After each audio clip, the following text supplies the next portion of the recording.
All right. Well, thank you for joining me today. We've got a very special guest joining us from the United Kingdom. It's a very difficult time schedule now. The clock changes. It's 9:30 at night there, and early in the morning here in Australia. So it's very early and very late in the UK. Dr. Seb Lomas, thank you so much for joining me. Yeah, you're welcome, my man. I'm so glad that we actually made it happen. I mean, when we were scheduling, we're like, oh, do we really want to wait till October? No, let's do it. Yeah, totally. It's a bit like once the clock changes, it's difficult UK to Australia, but it's worth it for these kind of conversations. We're just having a little bit of a catch up backstage, and there's been a lot of kind of happenings your way in the United Kingdom with holistic biological dentistry and what you guys have been doing, you and your wife have been doing, which is really exciting. So really excited to catch up on some of the progression. It's been some time. It's we caught up. It was probably, we think, maybe 2018, 2019, and you've gone through quite a journey then. So really want to hear about that a little bit, about how your journey into what you perceive, what you thought your dental practice would be like, what it is like, and the things you've learned in between. What kind of started you on that journey? Take us back to the start and where you were kind of first looking at these kind of things. So obviously you were a big influence in my development on all of this. So thank you for everything you've done, because when I spoke to you back in 18, 19, 17, I can't remember what it was now, but I was coming to the end of my degree. I think I was in the final year, and I was kind of like, there's nothing in the UK. Where do I go? What do I do? There's no private practices or even, National Health Service practices that focus on biological dentistry. And the reason I got into biological dentistry was because I went traveling when I finished my first degree, which was in biochemistry. And there's so many stories here, but I wanted to be a dentist as a kid, but I didn't get the grades to get into dental school. And I thought I just wanted to be a dentist to earn money, maybe. And that was why I wanted to do it. So I said, right, I'm not going to retake any exam to try and get in. I'll go and do a good degree in biochemistry. I'll come out and get a good graduate scheme job. And I did. And the summer that I graduated, I went traveling around South America, ended up getting like pneumonia, pulmonary edema, heart murmur. It was just the worst thing going. And I was thinking I was 20 or 21. And I was going from like 0 to 13,000 foot overnight on a bus, unprepared, drinking with my buddies the whole time, migraines, headaches, just not even in that conscious space at all. And that then led me on a journey, because I was in, not intensive care, but like super crazy hospitals in Bolivia at the time. And I was on oxygen and anyway, crazy, missed my flights, everything to get home. Started this graduate job and met my wife there. So the journey that you lead, and she's very holistic. Her family's very, look at the gut, look at the microbiome, look at the nutrition, look at this, look at that. And I was very, take a pharmaceutical and do this, because that was my study, right? So after that experience of me being super ill in those countries, I came back and I was taking my antibiotics and doing my things and trying to get over the pneumonia. But every time I ate some dodgy fish, or not even dodgy fish, just fish or salmon or prawns, I would get ill. I would be throwing up. My immune system was all over the place. Anyway, it took me 2 years of hard graft. And I thought my private healthcare with this company that I would work with gave me the top immunologist, gave me all of these things. And they just kept giving me antiparasitics, antifungals, antibiotics, trying to sort my system out. But none of it did, and actually made me worse. And that's when my other half said, right, you need to let me help you here and lead you on another journey. So I eventually listened and it led me to, the microbiome and the gut and the nutrition and the stool testing, and really, really diving into the gut microbiome back then. And one of the guys, he was Professor Bostroff, I remember his name still, and he was an immunologist, but a high top allergy guy in the UK. And he said, well, what are you doing with your life? And I said, well, I'm working for an IT company and blah, blah, blah. I'm super glad I'm doing this. I'm really good at what I do. And he said, well, do you enjoy it? I was like, no, not really. I looked forward to payday. And then he said, oh, well, what did you want to do? I said, well, I did want to be a dentist. And he said, well, did you have a good degree that you could get in? I said, yeah, okay, I'll put you in touch with King's College London. And then that kind of led me back down the dentistry route. But I knew that I didn't want to practice normal dentistry, because during that process of me being ill, I had a mercury amalgam filling removed just because I thought it was the right thing to do. and it made me really ill. Like it took me like 6 months back because my system was already overwhelmed, and adding more fuel to fire just sent me over the edge, really. And we went in studying, well, I went into studying dentistry knowing that I wanted to shadow what biological dentists were in the UK. And we were talking about this before, that everyone had their own little niches and there was nothing joined together, which was hard for our patients and hard for me to study. But, you know, my goal from that was like, we have to have that holistic, everything looked at field, or if not, refer to people. So that was it in a nutshell. Yeah, no, it makes a lot of sense, because that personal journey is usually the most powerful when you see, you know, practitioners that are thinking about the whole picture for their patient. There's usually some kind of personal journey there that has, you know, led them into thinking that way. And, you know, I like how you say it was a bit of a to and fro between you and your wife, or partner at the time. But you know, like, this is a little bit of the battle too. It's like the kind of conventional versus the, you know, what we call the holistic, and like making middle ground, which is important. Middle ground is really important, but then, you know, considering both and then finding out how both come together. So I really like that your life actually went through that kind of story in itself. But your wife, Ali, she had a personal story too that kind of, this is why she was so interested in dentistry. Tell us a little bit about that. That is a good point. So I was going through the microbiome, the fungal overgrowth, and, you know, the normal stuff. So that was really focused on an imbalance in my body. And Ali, my other half, hers was what we would have called, well, the symptoms were headaches, migraines, not sleeping very well. Everything we call airway work now, but that was not even a thing. And this was 2013, and it probably was a thing. But, you know, and I remember her finding Dr. Balfour and the Homeo block, but there was no one in the UK that would do it. Then she went to the 5, you know, like functional orthodontists in the UK, and they all had different opinions. Some wanted to do jaw surgery, some wanted to, you know, totally different. In the end, it was about, you know, expanding, creating space, realigning, which got her out of those super fight or flight moments in her life. And it was only later, when I started dental school, did I realize that it was all to do with the airway, all to do with the clenching at night, and the TMD were the symptoms based upon the airway collapse and her teeth. And so she had extraction orthodontics when she was 16. That's the bit that I'm not saying here. So at 16, she had extraction orthodontics, everything pulled back. And by 2021, when I met her, was having head, neck, shoulder pain on like special desks, having to use, in fact, we've still got this mouse. Let me show you it. This was the ergonomic mouse, you know, the one that you have to use properly. So all of these companies are saying, oh, you know, it's your shoulder, it's your posture, it's this, and it's you sat at the desk like that. When really it was all that tension at nighttime because she was clenching so much that she just couldn't hold herself in a. It just blows your mind, doesn't it, when you go through this journey and people close to you. So she was a very structural position. So then I knew it needed to be, from my side, the balancing of the bugs within the mouth, but also the physical, structural airway, breathing, regeneration while you sleep part. And that's why I focus on both myself. It's interesting, you know, you've kind of joined, 2 areas of philosophy and what we'd call, and you call biological dentistry, which is like, you know, working with, you know, and you've got this background in biomeds, and makes a lot of sense. But so the connection between the microbiome, the bacteria that, you know, we learn about in dental school, but we don't learn about in a microbiome setting, right? It's more that you learn about specific bugs, what they do, and that they're bad. But that there's actually symbiosis, and that there's a system, and that you're thinking about that as you're, you know, treatment planning, or you're thinking about, you know, the cause of disease. But then this airway thing, like the structure of the jaw, and then how a patient breathes, how it affects their muscular and sleep system, which your wife went through, right? And this kind of like exposed you to it. It's like, this stuff really affects people, and we'll get into all these areas because it's really interesting. I think that each of the areas expose you to these areas of what you call biological dentistry, but then also to the materials that you use in the mouth, because you had a metal amalgam filling which made you sick, right? And then so the consideration of what you actually put in, how that affects too. So then there's kind of 3 arms there that are starting to pin out just from your life, which I think is really interesting.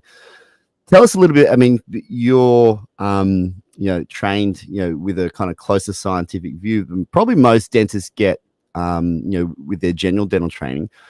Tell us a little bit about this kind of bacterial and, you know, immune connection, and how you see that with patients now, what you see people experiencing, but then also how you explain that to patients in terms of what's happening in their system. I mean, we're all different, aren't we, in how we look at things. But for me, it's like, what we do online and how we try and support our patients is just general, simple information that makes sense. And I remember working when I was learning from my mentor, who I ended up working with for the first 4 years of my career at his practice, which is what I took over and changed and moved around, working with functional doctors, because they were trying to set up genetic testing from the body's perspective, and working out, does that person's army like to fight? You know, his defense system, is it more of a fighter than more of a relaxed system? It doesn't matter what bugs are living in the mouth, because it's not actually, yes, the bugs in the mouth, we all have bugs in our mouth, we know that, right? And yes, there's ones that predispose us to dental disease, and yes, there's one that predisposes to, you know, gut microbiome dysbiosis and leaky gut, and, you know, even H. pylori in the gut, you know, these things that can cause major dysregulation within our system.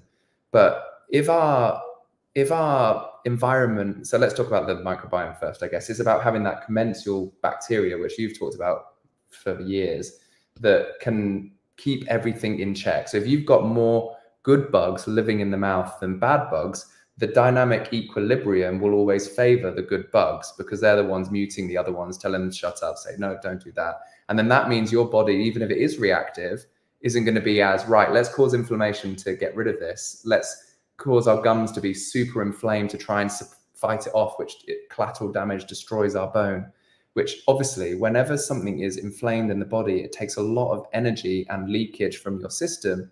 So then your body's having to regenerate and repair faster as well. So I kind of come from the point that, yes, you need to care for your microbiome, and there's loads of adjuncts now, and the market's getting much more saturated than it ever has been with all the probiotics, prebiotics, toothpaste, and natural things like coconut oil pulling and things that are very gentle to the system.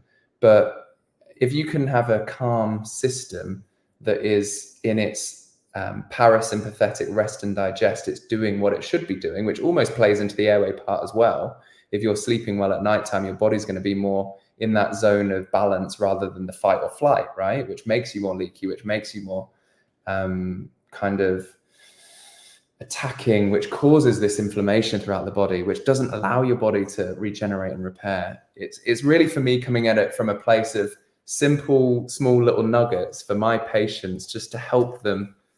Because this is where it comes from, and I laugh about this all the time, but my mum, in her world, she's an e-learning consultant, and she teaches all these big corporates how to break down really complex information to bite-sized chunks to teach their staff.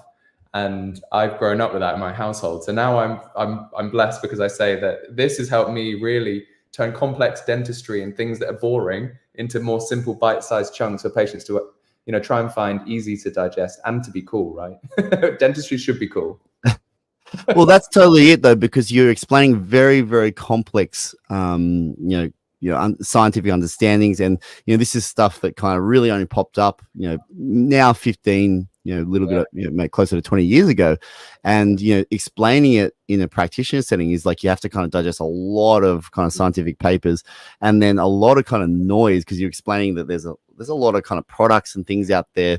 And, it isn't really conclusive what a lot of these things do, right? Like in terms of bacterial, kind of probiotic treatments, things like that. Like we don't have a lot of conclusive evidence. And what you're saying is that, well, the patient has a system here that is giving us information. You're trying to listen to it, right? You're trying to take cues from and trying to teach the patient to do that, to listen to their body, which is really interesting, because that's bacteria basically telling us, right? They're telling us, hey, there's something up here. We want to live with you, but there's some kind of imbalance here that we're not happy with, and that ends up being dental disease too, right? Like, would you explain that your understanding of dental disease shifted because of these views? Yeah, 100%. That now as well as me, that we're in dental school, we're taught that the bugs are the problem. You have to napalm them when it's out of balance, and it just destroys good and bad. But in reality, you're not supporting your body, because I always say that you swallow up to 2,000 times a day potentially, and if you're swallowing a bad dose of bugs all the time or a dysregulated microbiome, that's then going to influence the stomach. That's then going to influence the stomach acid. That's then going to influence the gut and the small intestine, large intestine, and maybe lead to leaky gut, which is going to lead to then further inflammation in the body. So it's a real minefield for patients, and there's so much information as well, isn't there? And it comes out every week, something different. And you hit the nail on the head there, that the patient and the person listening to their body, looking at the signs within the mouth, paying more attention to it, and being the controller of their own kind of like health a lot of the time. And that's where, I don't know about in Australia, but in the UK, unfortunately, a lot of the patients that come to us, so there's three types of patient bases. There's the biohackers that are looking for like the best life and want to do everything they can to be as healthy as they can because they're focused, there's the ones that don't trust the system, don't trust what's going on at all, and just looking for someone on the same page. And obviously a lot of the time we are. And then there's the chronically ill patients, which nothing has ever helped them. And they're the ones that, you really need to help with. But when they've gone that far and it's been so many years, how long is it going to take to undo all of that dysregulation that the body's had? And that's really helping them understand that it's not going to be a quick fix. Sometimes it can be, right? Sometimes it can be. But a lot of the time it might not be a quick fix. And it's really helping them understand that it's taking you. I always use the example of your cells turn over, or your skeleton turns over 8 years. Every 8 years, it's an old wives' tale, isn't it, or something? But it is real in some of the cells and the bones and how they do turn over. But if you put that into perspective, that means some parts of your body are 8 years old in effect. So that's going to take you 8 years of good, healthy eating, good, healthy microbiome balancing, good, healthy oral, hygiene, good, healthy removing of disruptors within the oral cavity, for your body to then come back on track and get back into balance. And that's the hard thing, to have the conversation with the patient sometimes, because they're looking at you on a pedestal, or they're looking at this is because there's a lot online and you hear a lot of amazing case studies and they change so quickly. And don't get me wrong, all of our patients heal and it's a journey, isn't it? But that's the hardest conversation, when someone's chronically ill and I'm like, I know this is the right thing for you, but there are other things in this journey to support you as well on that healing journey. Yeah, I think that's a really good point, because, there's a lot of kind of obviously, maybe excitement and claims around this kind of stuff. But then there's the reality that we're dealing with hard tissues here. When you have problems with hard tissues, like teeth and the gums and the periodontal bone and so forth, that there's a long process there. And we're even generational, right? Like I try to, because we see a lot of kids now, and it's like, the parents are they're like, we've done everything. It's like, well, this is a generational problem. We are in this as a species. It's like we're going back, and it's a great point that the skeletal system, will, potentially change itself over in 8 years. So that's a good point for people to have. But we're in a generational problem here that is, that is both skeletal, but then also to how the immune system listens. So it's a journey, and there's no quick fixes, which is important. However, there's really important things in the oral systemic connection that points us to what we should be understanding. And I think some of the patients that you're describing there have been looking for this kind of help, and they just don't have that. So can you give us a typical presentation of the people that are chronically ill? Like, what kind of symptoms are they describing more commonly, and how are they coming to you? What has been their journey in terms of their healthcare journey? So normally they've got low grade inflammation, chronic inflammation, which presents as like fibromyalgia or ME, or no energy, anxiety, depression. And I think ultimately there's a lot of things going on, because you've got and I think, chicken and egg, whatever comes first, I don't know. But my belief system is that you have oral inflammatory, starters, let's say, I don't know, something that's going to kick off the system. But then when that's been there for so long, then you have the dysregulation within the system as well. So not only you've got to deal with two issues, And then when the body becomes dysregulated and inflamed, then you have normally sleep issues, and then your body's not regenerating. So it's almost like whenever I see a new patient, I do the same consult for everyone with all the same data collection and looking at the airway, looking at the microbiome as much as I can, looking at, you know, the hard tissues and the tooth and the bone levels, but also really planning and understanding what should we do first. And I'm almost in the belief now that any type of metal removal, any type of surgery to remove infections within the jawbone or inflammations that are left within the jawbone that could be chronically triggering the immune system should be done in parallel with airway stabilization, because I'm a big believer that if someone is not sleeping in deep sleep effectively, then they cannot regenerate, repair, and they're always losing a bit of energy, losing a bit of support, losing a bit of detoxification, losing a bit of memory. And these things then put people, and not only that, the regeneration, like I touched on earlier, when you're in fight or flight, your body is not, is then, you know, the dysregulation between the two nervous systems. If you're in fight or flight at nighttime because your airway's collapsing, saturation's dropping, and you're having to clench your teeth, wake yourself up to breathe, you're then more predisposed to that autonomic nervous system pathway. What does that do? Your whole body becomes inflamed. So then this inflammation just stops cellular signaling, stops nervous functioning, nervous tissue functioning. So they're the patients, when they're in that place there, that you really have to go slow, really have to walk backwards. And some patients 2-3 years, you know, still working through things. And yes, they're getting better day by day. And yes, they can see the small changes, but it's been a lifetime. And that's the hard thing. No, absolutely. And, you know, before you mentioned this connection to the speak and the cost on the body of this immune dysregulation, the bacterial imbalances in the oral bacteria, you know, that happen in tooth decay and gum disease, how that translates to the gut microbiome. But then you spoke about, hey, like this is dysregulating a system that is affected by sleep. And I think this is the really important part of where kind of biological functional dentistry comes together. It's like, well, the sleep and the breathing and the structural aspect is incredibly important for the autonomic nervous system to calm down and heal itself, so that it can listen to this stuff. And I think that's kind of where the gut microbiome areas, you know, actually kind of miss out. It's like they're not looking at the full picture, because you're thinking, hey, this person is stressed asleep, they're not breathing very well. Like, how are they going to get over this if their system is, you know, half the time in disarray?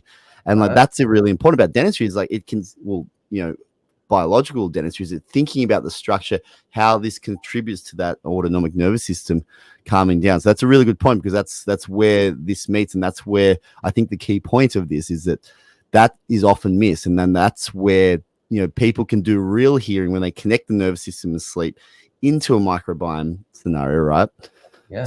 So let's help people understand that a bit. So we've talked about it a little bit, and you spoke about your wife Ali's journey a little bit. But what are you seeing when you see a person that is in airway distress, and you know, what are some of the ways that you're treating them and how you're approaching these cases? It's such an amazing point that you raised there, because I just thought about every patient that comes that's been on the journey and still not getting better. And you look at how many cleanses, restores, microbiome balances, coffee enemas, whatever else it is, you know, that they've been doing for years, and they're still dysregulated because those practitioners for the gut are not looking at the airway, not looking at the autonomic nervous system, not looking. You can't be in fight or flight and have a good gut. You know, let's just take the most extreme examples. If you're really nervous about something, I always remember, like when I was younger and I was loving athletics and I was on a 100-meter sprint, that was my thing. How many times you go to the toilet or you wee beforehand, or your stomach's like, oh my gosh, what am I going to do? I'm so nervous right now. It's not going to digest food. It doesn't want anything in there. It's crazy, isn't it? It totally. And like, that's kind of the amount of people I've seen that have gone through these, said they've done cleanses, they've done, you know, bacterial sequencing. It's like, that doesn't all matter. Like, bacteria change within 24 hours. And like, it's like, you need to understand what you see, how your system is recovering from this. And like, if you're not getting the airway, it's never going to do it properly. So it's just such a great point, is that's where you're meeting in the mind. Yeah. So look, explain people. Let's go into, because you mentioned Ted Belfour, who really was kind of a huge point, and he was actually a huge kind of a mentor for myself. I met him in New York, and I got to spend time with him, and he blew my mind how he thought about the airway, and he thought about, you know, what is happening with the structure and the, you know, how that's affecting the patient.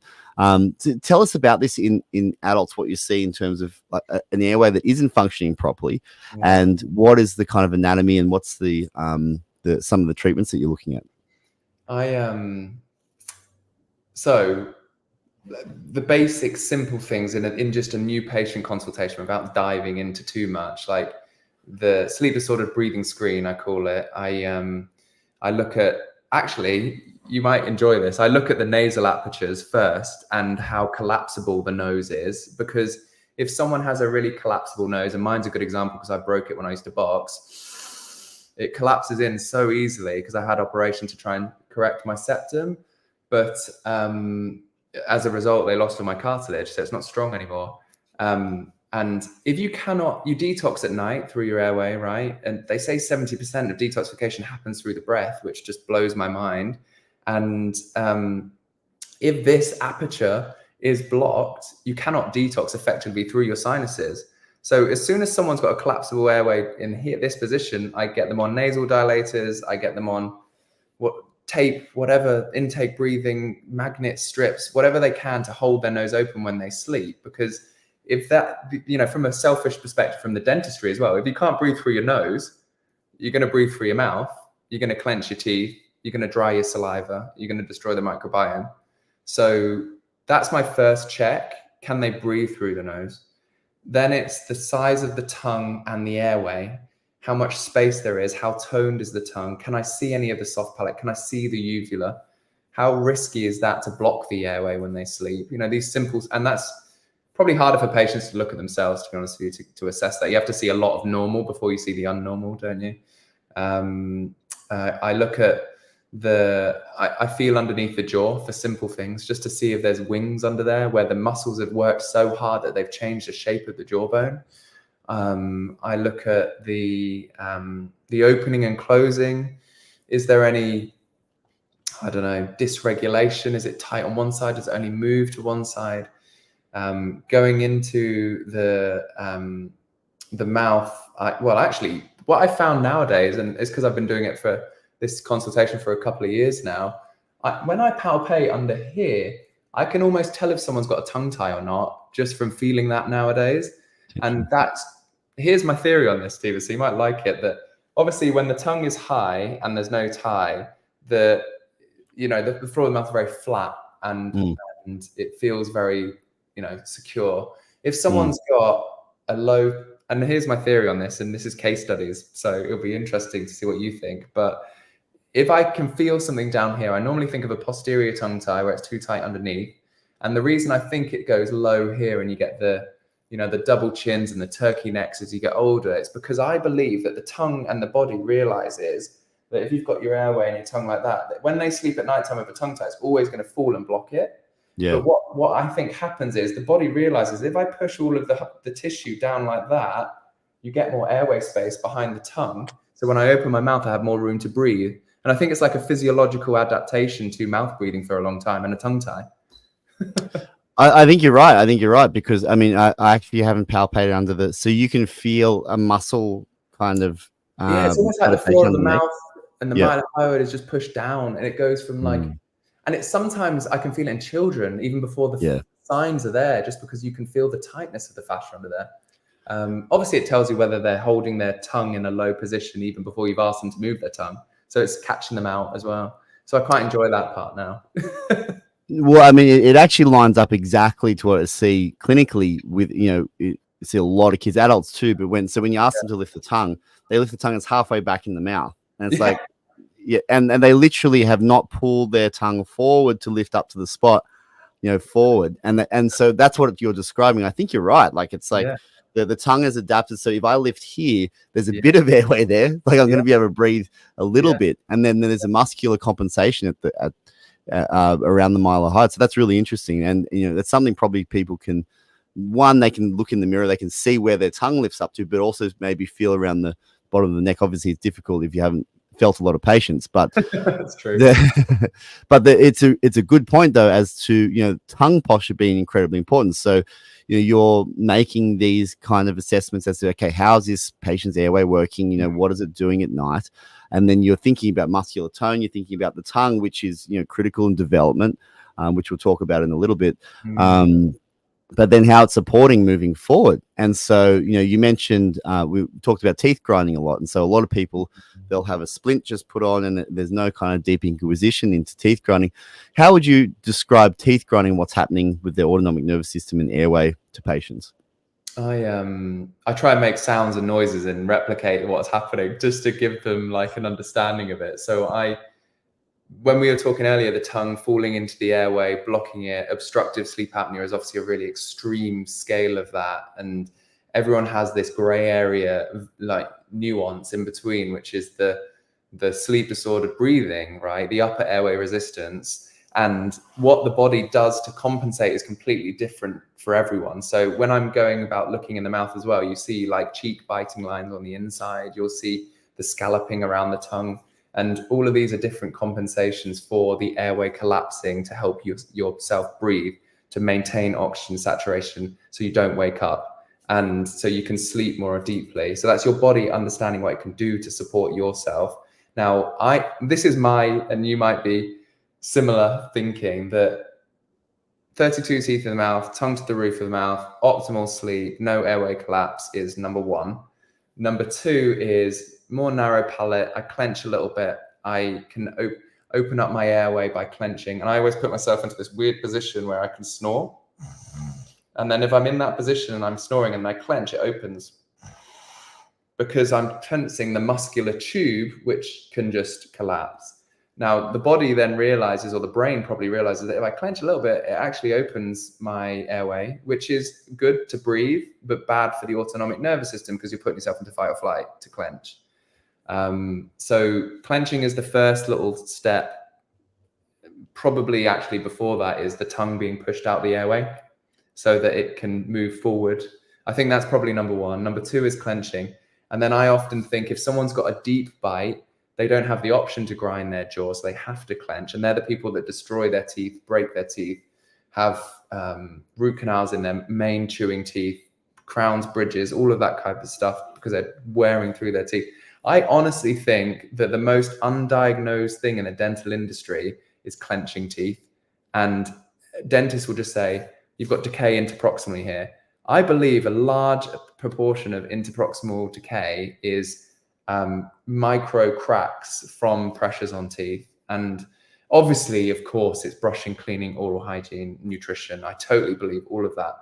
But a lot of my patients, and probably yours, look after themselves because they're on that wavelength and they still get these things from pressures on teeth. And it's normally the patients that have wisdom teeth removal, premolar removal, and they're just trying to cope with that airway. And that's where I see it the most. So bruxism or grinding teeth is when the teeth are not as deep and it can just slide around and it can open the airway to breathe. So if I'm in that position again and I move my jaw forward, my airway opens. It's like the recovery position. I always tell the patients, your body is putting yourself into the recovery position while you sleep at night. So true. And it's such a common symptom that most people don't even know is related to their breathing. Some people don't know they do it, but then untying it and understanding it as a structural issue, it's both muscular, it can be developmental, where you're talking about tires and so forth that influence the posture of the tongue. And then something that I'm seeing is that no one really knows how to use their tongue anymore. Like no one knows the proper muscular movement of the tongue to seal to the roof of the mouth, and that has its own flow on effect. Even people with reasonably developed jaws, I know. they still snore, right? And then there seems to be this airway, just completely unaware of how your airway functions at night because there's no muscular tone there. It's a funny phenomena, but it's a really good explanation that you give that your body is in fight or flight because of the airway closure, and this is what we're doing. During sleep, and it's having this effect on you. Spoke about sleep apnea, so there's you're kind of describing the more subtle areas of sleep issues. But then there's this the more severe end, which moves into where, you know, patients might be getting polysomnographs and sleep tests and so forth. Where do you sit with that in terms of, obviously, you know, you'd see patients with sleep apnea, and then, you know, on this spectrum, you know, what is your kind of view on, you know, maybe the usefulness of polysomnographs, and, you know, how you would, you know, kind of talk through a patient that has sleep apnea? No, I don't really rate them. I rate them, it shows when someone's not breathing. Yes, it shows that they're having, I guess what it does show is that that person is in such an extreme state that even with all of those mechanisms of mouth breathing, clenching, bruxing, pushing the tongue out the airway, they are still having the amount of arousals at nighttime to help themselves to breathe, or to wake themselves up, or become insomniac because their body realizes that if they fall asleep, it's not a good place for them. And that I find that a lot. And they're really hard patients to treat, the severe sleep apnea. And do I get heavily involved in it? I try to.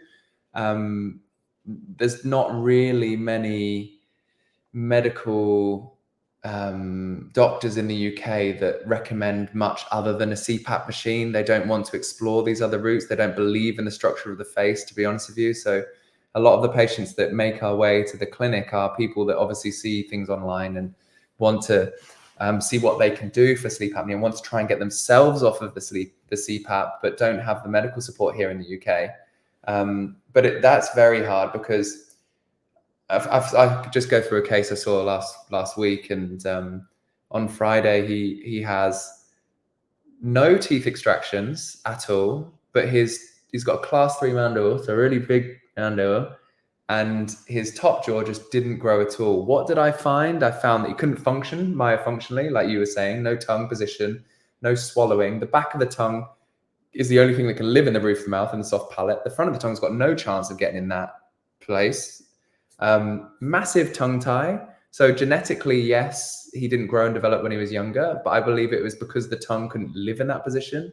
I'm a big believer that the lower jaw is mostly genetic. And I think the top jaw is mainly function. And if you have a discrepancy between the two, it's like the worst headache in the world.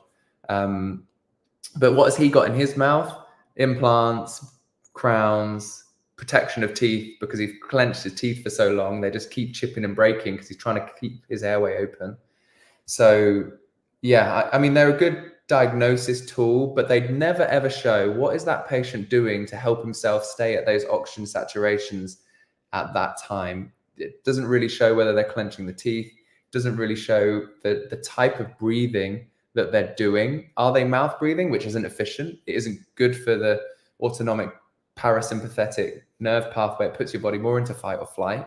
So yes, it diagnoses a condition where someone can not breathe and it's life-threatening, but it doesn't show us any of the data in between of what they're doing to compensate or what nervous system they're in.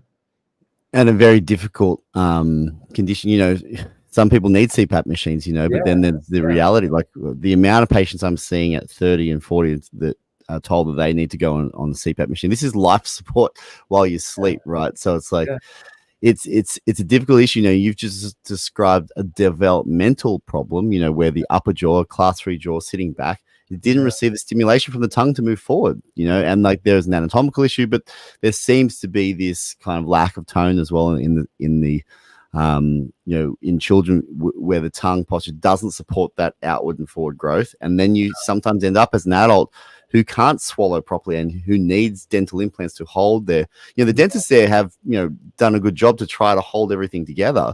The problem is that this person's in a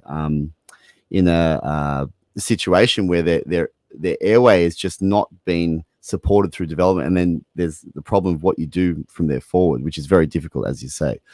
So it's a difficult problem, but you know, there are ways to kind of, once you start thinking about this, like, hey, when you start thinking about your tongue posture, you know, I've started to say that like it takes people a good year, especially adults, to really kind of get their tongue posture starting to work, and especially to unconsciously.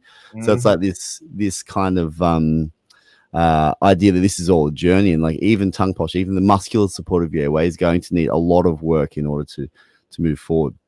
Totally. So yeah, like it's interesting that you know, but then kind of flows into, you know, the bacterial and the gut microbiome effects of a CPAP machine, or even mouth breathing. So what's that doing? And then so we have to start untying this whole, you know, tapestry of dysfunction. But so you mentioned that in this class 3 patient that he had a developmental issue, and this is something that's happening now in children, and that we can actually identify early, and it's much easier to treat in children.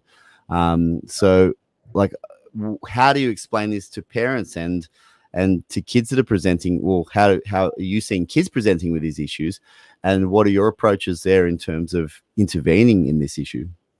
Well, the best thing I ever did was do Instagram, because the education and the parents come now knowing everything. And I remember when I first started in the biological dental world, and I felt so drained after each consultation, because I was having to like just really help them understand, and sometimes they didn't get it, and then it required more information.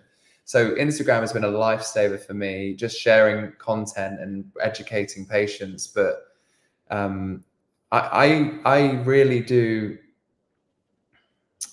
There's just so much, really, and I've started now, even going before that, and trying to do, when a baby has a posterior tongue tie, trying to release with a CO2 laser to release the posterior tongue tie, work with a lactation consultant, getting the breastfeeding optimum if they can breastfeed.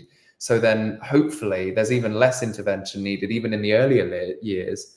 But it's really minefield with the whole expansion airway thing. And I've firmly come to the belief now that I very rarely intervene mechanically with expanders and braces unless they've gone through their development, which is a weird thing, right? Because most dentists and most orthodontists will say, and that, let me just caveat that depends on the severity of the case, right? But most will say you need to expand it.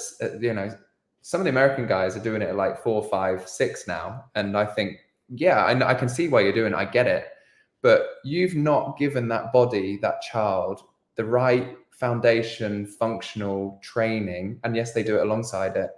But how do we know where that body's going to go if we don't give it time and space to be able to go there? So I'm firmly under the belief now, if I see imbalance within jaw growth, if I see a tongue tie in a 6-year-old, if I see, you know, cross bites, I will use simple mechanisms like build-ups on baby teeth to stop the jaw from biting the wrong way, get the myofunctional therapy right, focused on that, wearing functional appliances to stop the musculature going the wrong way. And you know what you said earlier, I'm the same, because I try and tell the parents that we're trying to program the subconscious to change its behavior. And it takes a long time for the conscious to become the subconscious. So if you don't stick at this for a year or however long it's going to be, and you don't wear these appliances, because when you're awake, you're consciously thinking about it some of the time, so you can correct yourself. When you're asleep, no chance. It's subconscious only. So if you're not wearing an appliance and only doing myofunctional therapy, for example, and you're not wearing an appliance to stop the bad habits taking hold of the movement of the teeth, you're going backwards. And also, if someone's got a tongue tie and you've trained it and not released it, and you're still wearing a functional appliances, things aren't going to get bigger, because the tongue and the teeth are still within their neutral zone where they can live. Because I always say teeth are like sails. And when you push on the teeth, and they live in the neutral zone between the musculature of the face and the balance within the mouth of the tongue and all those muscles, that if you don't release the tongue, get it stronger, bigger, push it on the top jaw, you actually don't know how far that child is going to grow and develop. And I have to say, since 2020 is when I started really doing the functional work in the clinic and changing it myself. Out of, I don't know, 1,000 cases probably now of functional work, only 10%, I reckon, either not compliant, not wanted to do it, can't get on with anything, have needed expansion from me from mechanical means, or they've missed the growth spurts and they're a little bit late. And I just find that mind-blowing, that no one, and guess what? It's super cheap for families to do compared to braces and orthodontics. And yeah, I'm going to get in trouble for saying this because of all of the orthodontists around the world. But honestly, the case studies are there. It's so crazy. I absolutely love it. And to me, that is the true belief of biological dentistry. I think that you're moving oral and systemic growthal patterns. You're removing the interferences to those maximum genetic potential influences, and then you just see what the kids get. And then at the end of that, and I guess what made me comfortable with doing this is that you can expand a jaw mostly at any age. And, you know, conventional stuff says, no, you can't. But my wife expanded her jaw enough to fit 4 new teeth back in when she was in her 20s, right? And yes, we changed things. And yes, we looked into things. And yes, we did functional work and all of that kind of stuff. But it gives me more confidence that, and then even I get to the kids that are between 10 and 12 and kind of on their growth spurt, but don't quite get there. Then you look at the braces and think, oh gosh, we're going to have to extract teeth from a conventional way of looking at it. No, because they're still growing. The braces still take over and you do the functional work at the same time. And then you're in braces 6 months, not 2 years. So yeah, I'm quite passionate about that whole thing. Yeah, so what you're explaining there is that there's a whole muscular system here that is guiding growth, and that we're thinking about that during, and that you're trying to help people with that through exercise, through your programs and everything, and that you now have parents that are aware that this is a muscular and a habit-based system, because they're watching their kids mouth breathe, they're watching their kids sleep, and it's not the way they know it should be intuitively. But then sometimes the answers are a little bit hard to get, so then you're doing the retraining, you're helping the child breathe through the nose, and the changes do occur. You know, there are changes that do occur just from habit, which is amazing, you know, when you see it in the clinic, like how the body can change itself. You know, skeletal issues are difficult, but as you say, it can be, you know, you can change a bone in an adult, and you can change the maxilla bone in adulthood. Your wife did it.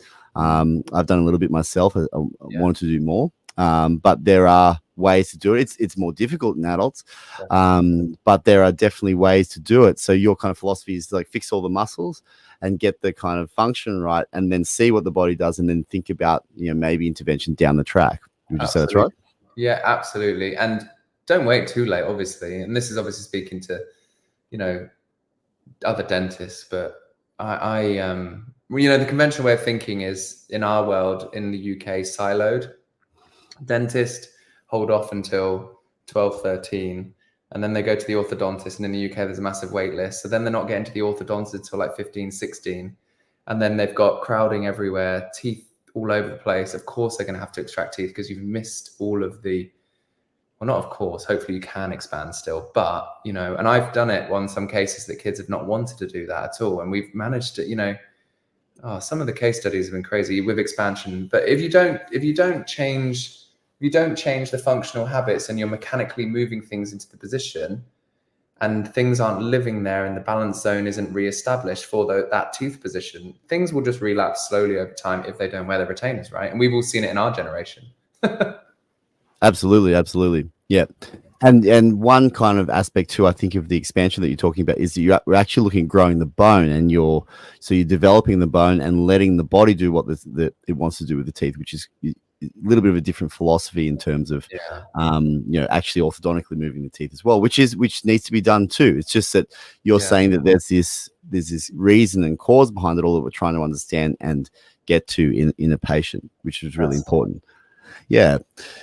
You mentioned that you and your wife are thinking about having children yourself at the end of the year, which is really exciting. Tell us a little bit about some of the, because you've kind of into the whole kind of biohacking world, and obviously you've gone through the self-health pathway. What are some of the things you guys are thinking about in terms of, because we're talking about, you know, development from an early age, but then, you know, there's evidence that this is all kind of happening before development as well, what's happening in the parents. So what are you guys thinking for, you know, for things like fertility, but also to optimization, you know, how a child grows, you know, is affected by their parents' habits? Tell us about your habits that you guys are focusing on now. Yeah, it's hard, isn't it, when you live in a really busy life? And yes, it is.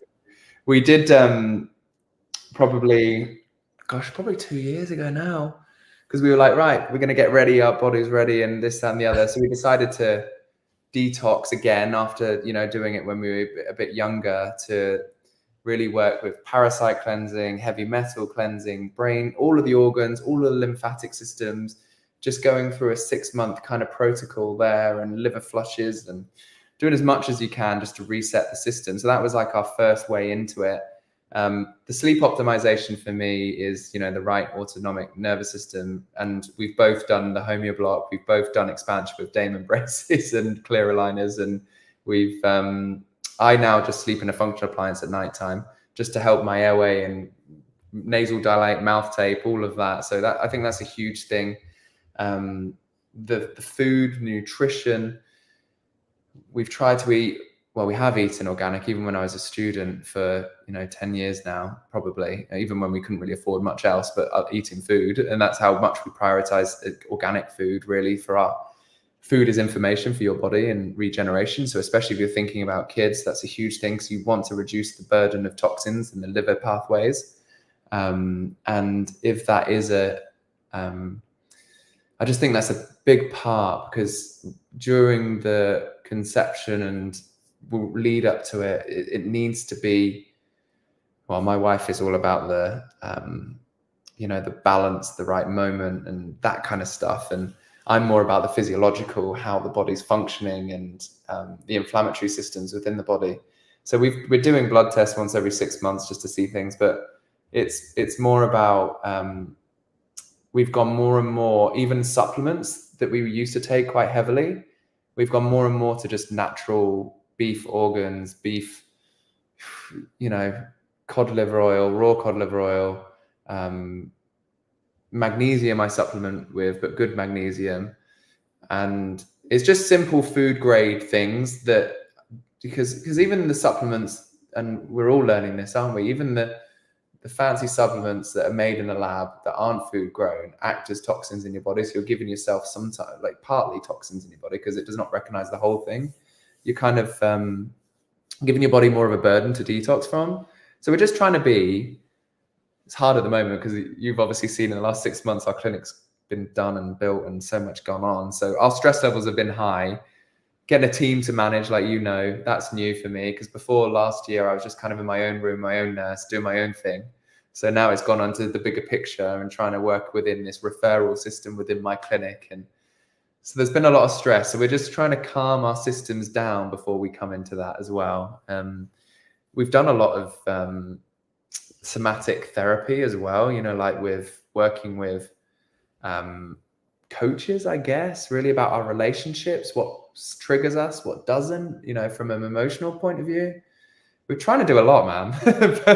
No, totally, I hear you. Yeah, like but the reality is that life is busy. You know, you guys are, you know, busy professionals. You have a mission in the world, and that takes a lot of work. So it's like, this is difficult stuff, and you know, there's parents out there are busy. So it's like, how do you balance this, you know, with quick kind of effective things? And like, but the reality is you're working too. Like you have a clinic, and this is going to be the reality too when you have kids as well. So it's like, how do we do this in the modern world? These are the things that people should be thinking about.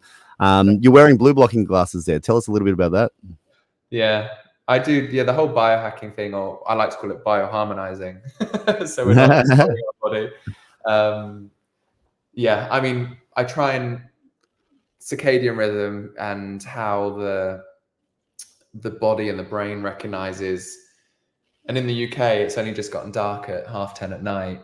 So I try and have these on for an hour or two before bed, because any blue light just triggers your body to be awake, and we want the melatonin to calm our body down. And we want to, you know, it's about, again, it all comes back to nature, what we evolved, how we evolved, what our natural hormone cycle should be, and how you can live within them, even living in our high technology world, to support ourselves.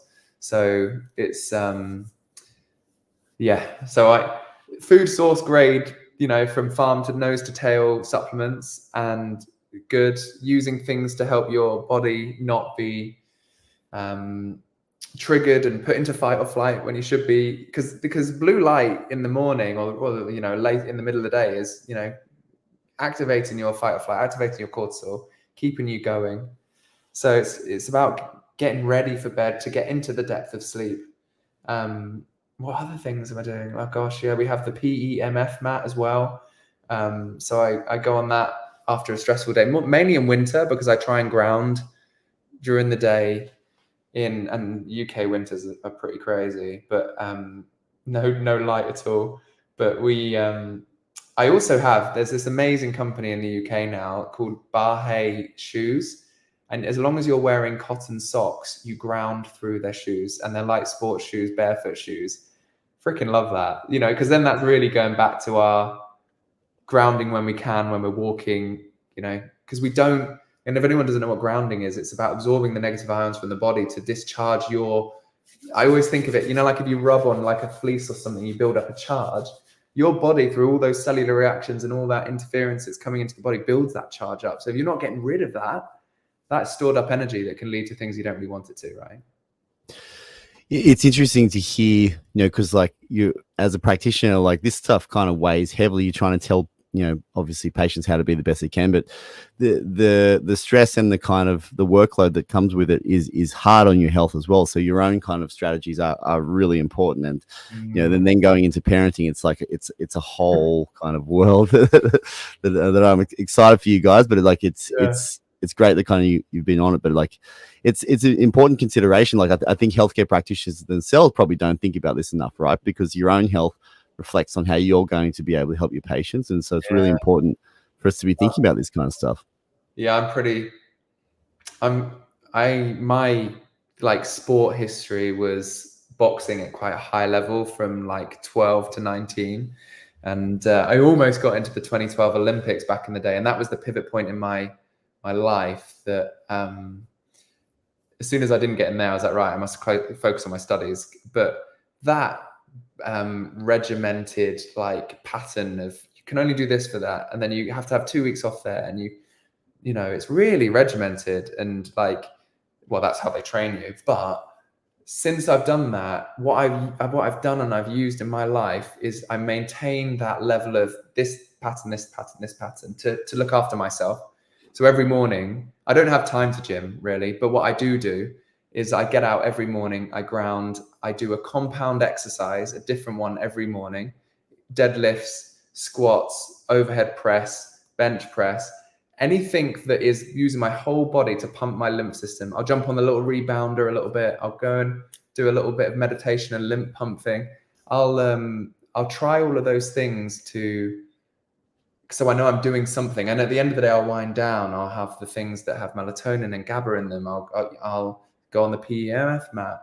So it's like this, I've been able to take that to use in my bioharmonizing world to keep my body at optimum so I can be focused for those 12 hours clinic days, right? Yeah, it's tough. That's right. And, limited time in the UK, like weather's hard. Like in Australia, we kind of get nice summers and like, you can get outside generally after a clinic. But like when you can't get outside, which a lot of people can't in like, the eastern states and stuff, it's difficult. So you have to have your strategies there, which is really important. Last thing before we click off, we'll let you go to bed. You mentioned you had a metal filling removed earlier in your journey. When would you say that, like, say you had one in your mouth, when would you say that you were doing this whole kind of self-optimization, that you would go through that yourself, and how you recommend that with patients? Well, definitely do it with someone that's going to take it seriously, not just anyone that's going to remove it ad hoc with all the precautions, like the air, the rubber dam, the carbide burrs, the IQ airs filtration, the whatever else things that you need, the binders. If someone's chronically ill, I always say working with a functional doctor before that. You don't want to just remove them, because like I found out, of course it's going to be a release. And I had a lot more exposure because it wasn't done safely or smartly, how the IAMT call it. And it set me back 6 months because it triggered my inflammatory systems. And even when I did my detoxing a couple of years ago, it still found, obviously we're removing mercury in our practices, which, I try and take binders and support myself that way, but it still found bits in there. So who knows how long, if that was from my filling or what I'm doing with my patients. But I believe it's a big key to unburdening the detoxification pathways, but it's got to be done at the time when you're feeling well enough to do it. and that's a huge thing. But I totally believe that they don't exist in the mouth. They should not be there, and it causes too much dysregulation. It has no need to be there. Not now with all our advances in other dentistry and ceramic fillings and BPA-free plastics. You just don't need it. Well, Dr. Seb, thank you so much for sharing with us your journey and the amazing things you've done in your practice. Where can people find you? And you're in Huddersfield in the UK, is that right? I'm in Huddersfield, sunny Huddersfield. So I'm in the middle of Leeds and Manchester, and on Instagram it's biological_dentists, and our practice is called Wonder of Wellness, and that's .co.uk. And yeah, it's all about me just creating a team that's working the same way now, and referring to my focus now is I want to focus on functional orthodontics or expansion orthopedics, and I want to do the big surgeries and the ceramic implants. So my focus is on those areas, and I'm trying to get my team together to do all the other parts, the nutrition, the diet, the amalgam removals, the advanced restorative stuff. So yeah, we're there. We're 6 months in. We're trying. It's still going, but yeah, I'm loving it. So I need a bit of a break. So I'm looking forward to a holiday in a couple of weeks. Well, you deserve it. There's been a lot of work, and thank you so much for all the information you put out to help there. It really does help people in a sticky situation where they've had some journeys that it's just hard to kind of understand. So, Dr. Seb, thank you so much for spending the time with me, and we'll have to do this again soon. Yeah, thank you, mate. Thank you for everything you're doing.